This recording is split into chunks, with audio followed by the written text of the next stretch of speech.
Dear viewers, we are understanding the heart of the Natya Shastra. These are chapter 6, chapter 7, chapter 8 and onwards. The first 5 chapters are the initial chapters, the reflection before the Natya Shastra or the acting portions, and the 6th, 7th and 8th chapter are the major portion of the Natya Shastra. So, we have understood the chapter 6, the Rasa, this is the chapter of Rasa. Chapter 7 is called Bhavadhyaya, and chapter 8 is the chapter deals with Abhinay or acting with our limbic system, our body. So, 6th, 7th and 8th, these are the chapters which deals with the emotional being, the aesthetics and the expression through our limbs. So, we are discussing after Rasa, the Rasa Sutra and the compositions of bhavas, the emotions. As we have understood, there are 49 emotions, 49 mental states or modifications of mind, 8 permanent emotions, 8 involuntary reactions and 33 voluntary reactions constitute the number, total number 49 emotions, right.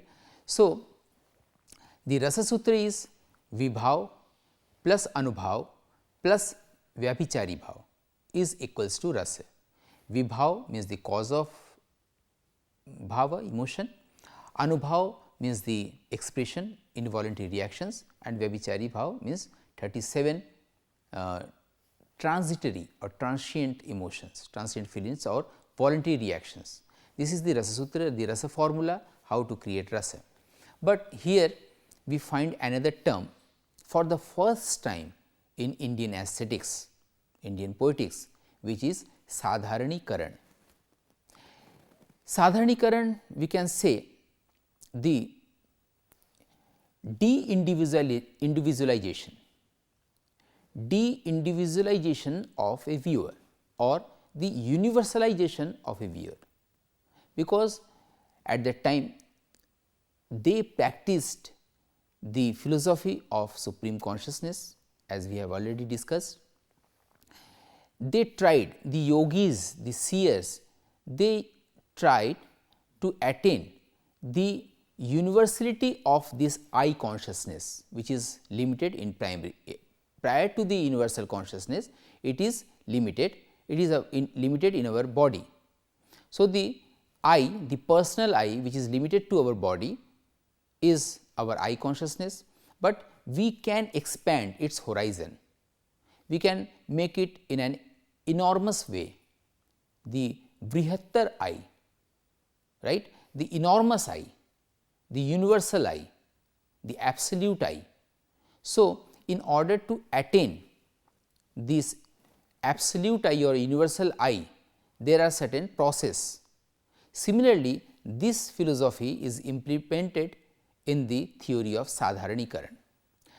In modern day language, we can say the exact word for Sadharanikaran in English is communication.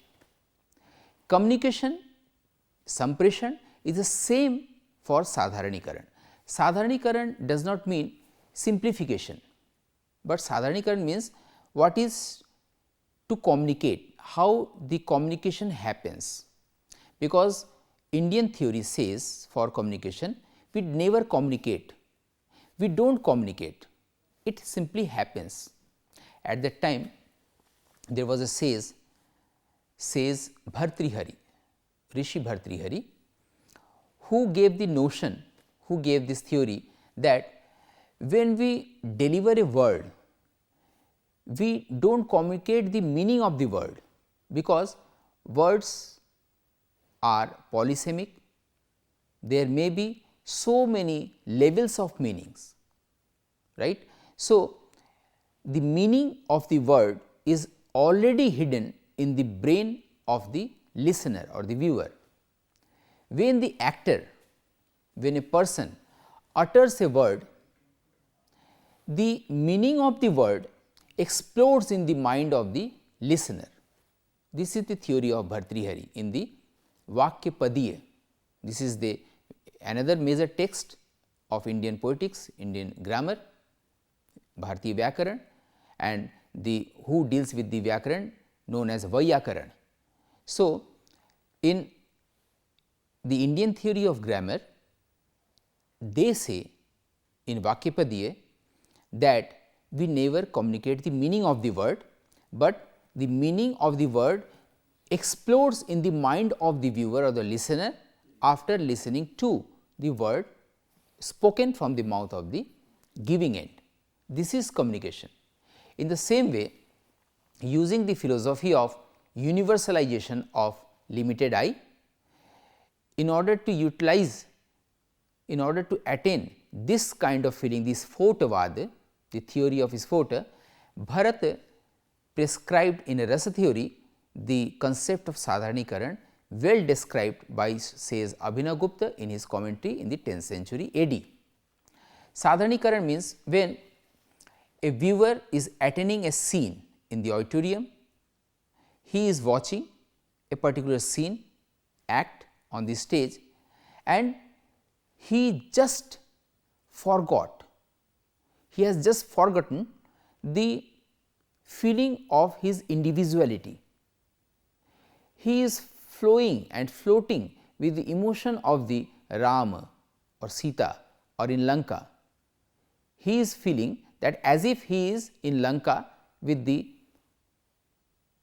compassion or the grief of Sita, and he has just forgotten that he is actually watching the play in this 20th century or 21st century in a modern theatre. This is actually his de-individualization or the universalization. So, this method, the process of de-individualization or universalization is known in Sanskrit as Sadharanikaran or communication. So, communication, the process of communication or the true meaning of communication is same as the true meaning of Sadharanikaran. So, this is the Indian theory of communication or Sadharanikaran in an aesthetic way in drama art, that we never communicate, communication just happens, which is happening is known as Sadharanikaran. So, there are so many attitudes. First, the arising of rasa, rasa utpatti, then the success of the rasa nishpatti.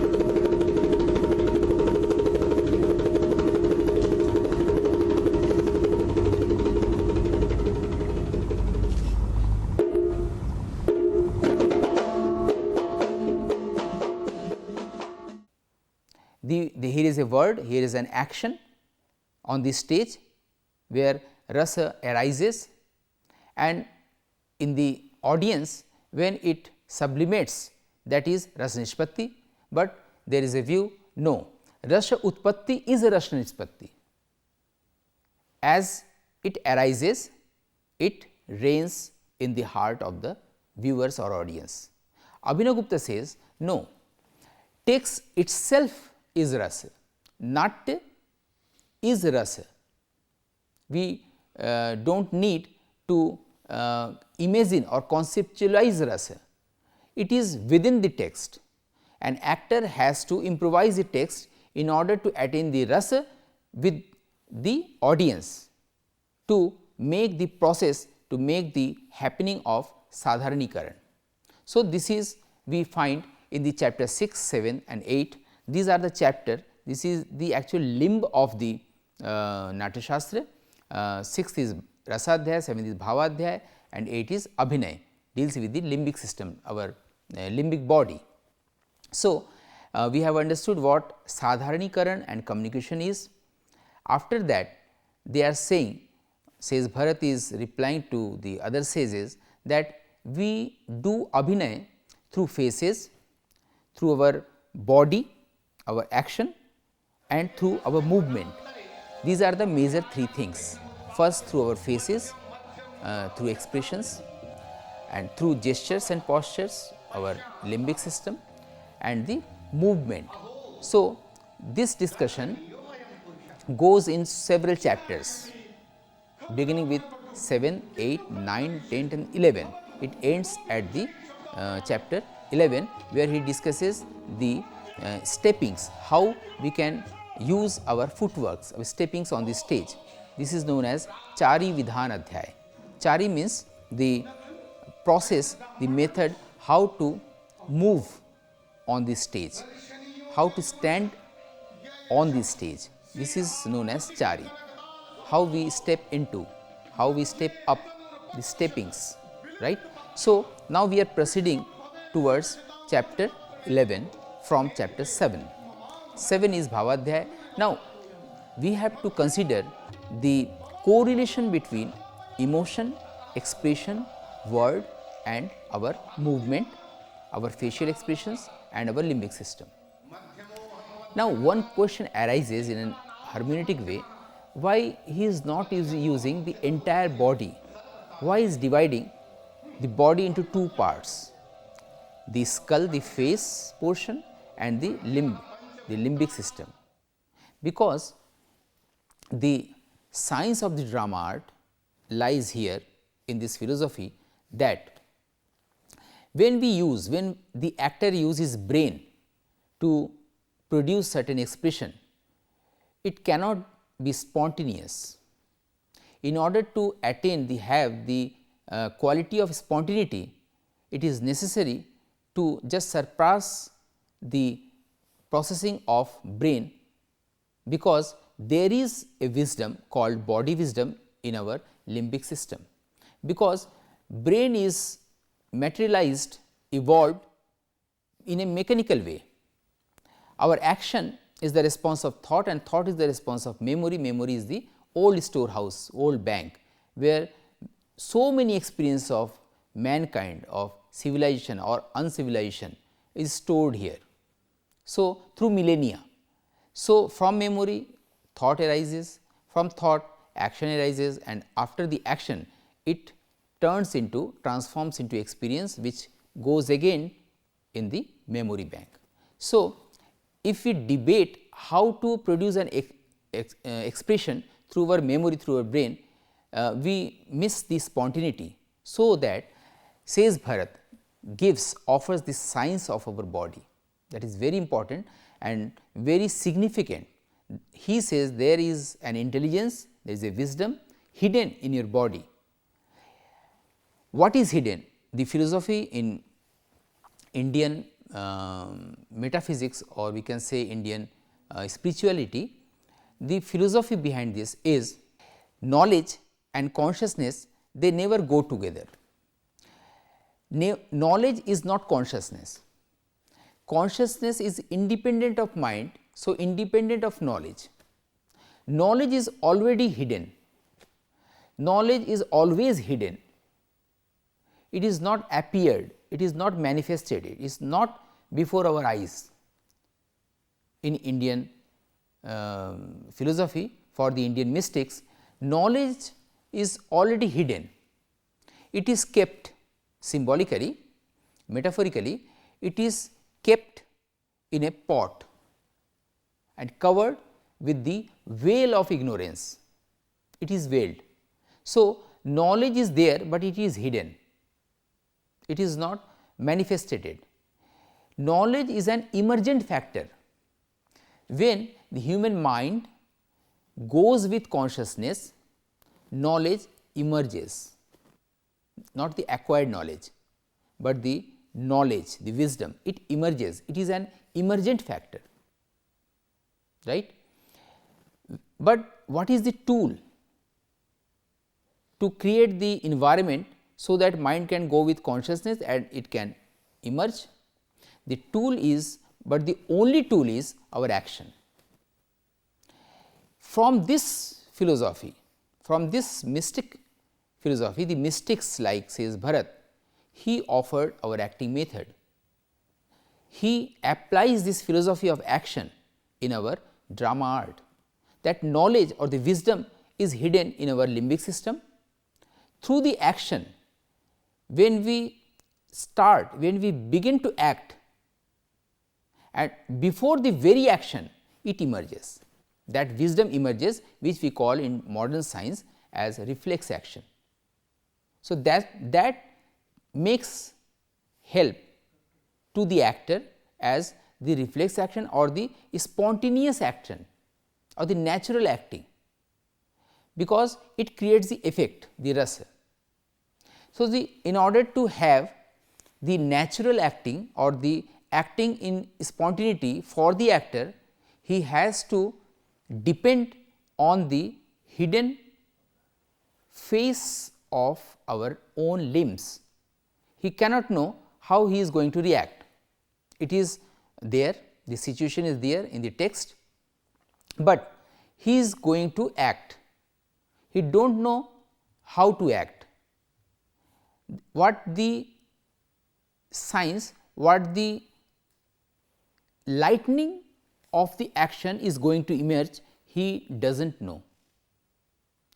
He can do, to act, to perform, kriya. He can only do, he can take only initiative, and the entire wisdom appears, emerges as lightning. This is the body wisdom. The chapter 8 deals with this body system, the body wisdom, limbic wisdom known as abhinay.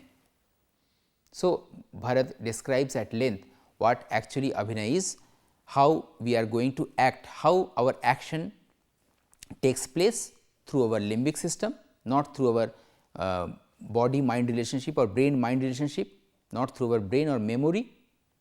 It is very archetypical or the very prototype, but if in order to get the spontaneous action, we must depend on our limbic system, where lies the body wisdom, it is hidden, and in order to get the appearance, the emergence of this action, we must have a particular kind of action through our hands, through our legs, through other portions of our limbs.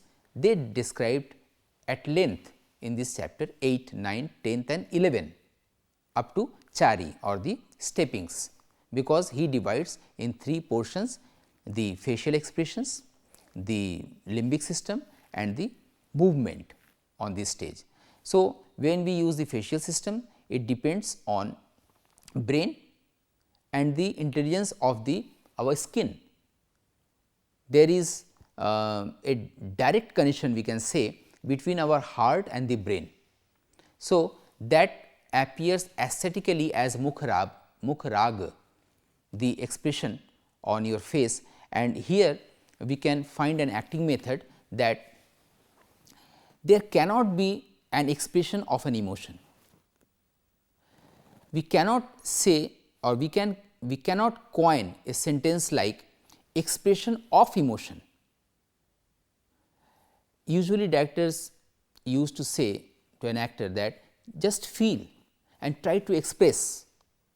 There must be an expression of your feeling, expression, but Natya Shastra provides an acting method, because he say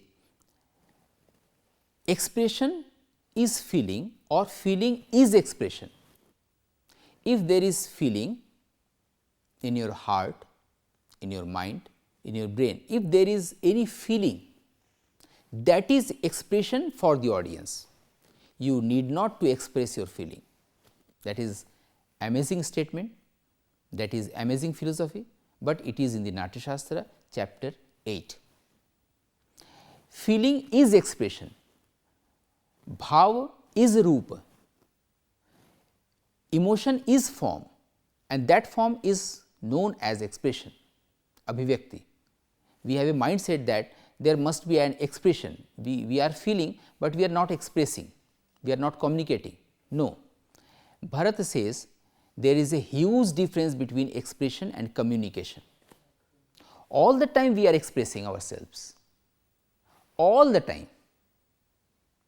In a verbal speech or in a non-verbal speech, all the time we are expressing ourselves, our mind, but that does not mean we are communicating at the same time. There may be a lack between you and your audience. So, expression is not communication. Communication is something more than expression. We have to add a little, a skill, and that is the act of knowing what acting is. So, the skill of acting is the pivotal point. When it adds with the expression, it constitutes the process which we know as communication or sadharanikaran. So, expression is not communication. People expresses, actor needs not to express, he simply has to feel. तू उसे नहीं देख रहा, मैं उसे देख रहा हूं। तुझे मंत्र बता दूं।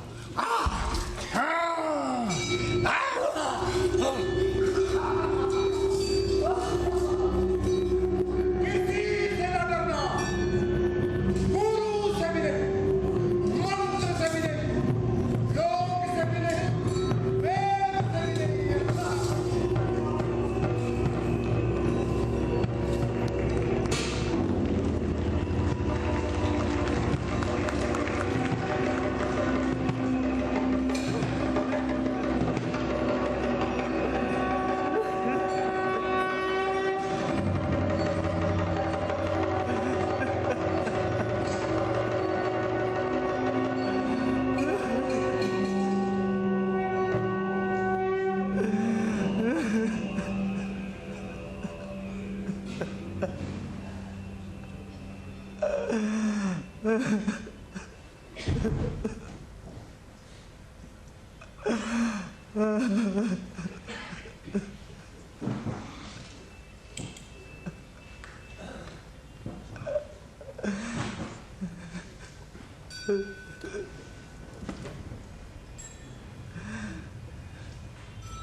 माता, माता आज मैं कृतार्थ हुआ। बचपन में मैंने अपनी माँ को खो दिया था, आज सफल हुआ। जो आनंद भैरवी का अमृतायमान स्नेह स्पर्श पा रहा हूँ। He has the feeling, he has to articulate the domain of the feeling, and if there is emotion in his heart, that is the expression for the audience. So, we need not to have any process to express any feeling. Expression is actually form on the face. This is the first part of the chapter 8. He divides into 3 parts: the facial expression, acting through facial expressions, acting through our limbic system, and acting through our movements. So, the first portion of this process of acting gives us an acting method that do not try to express. If there is an emotion, one of the emotion of 49 emotions prescribed in the Bhavadhyaya, if there is an emotion, this is a form, this is an expression for the viewers. So, bhava is rupa, feeling is expression, and after that, if we know this, we can add something more in order to get the sadharanikaran, the essence of communication. After the first portion comes the next, the second portion, which is our body wisdom or limbic wisdom or limbic intelligence, which is hidden as knowledge. We cannot know, we cannot prepare. At the same way, we cannot meditate, we cannot invite meditation, we cannot invite the body intelligence. It is there, but we have to do. Karan, Dan from Gi, we have to do, so that it will emerge, because knowledge in Indian philosophy is an emergent factor when human mind goes with consciousness which is independent of mind. So, knowledge is an emergent factor, the body wisdom is an emergent factor. This is the second portion of the Abhinay theory. The final aspect of this Abhinay theory in the chapter 8 is through movement. Bharat discusses at length, he initiates this discussion of movement from chapter 8 to chapter 11, Chari Adhyay. Chari is the Sanskrit term, technical term, deals with the movement, the footsteps of the actor on the stage, because the steppings, the movement in a natural way in our daily casual life means something different, and on the stage means entirely different from our casual walking life.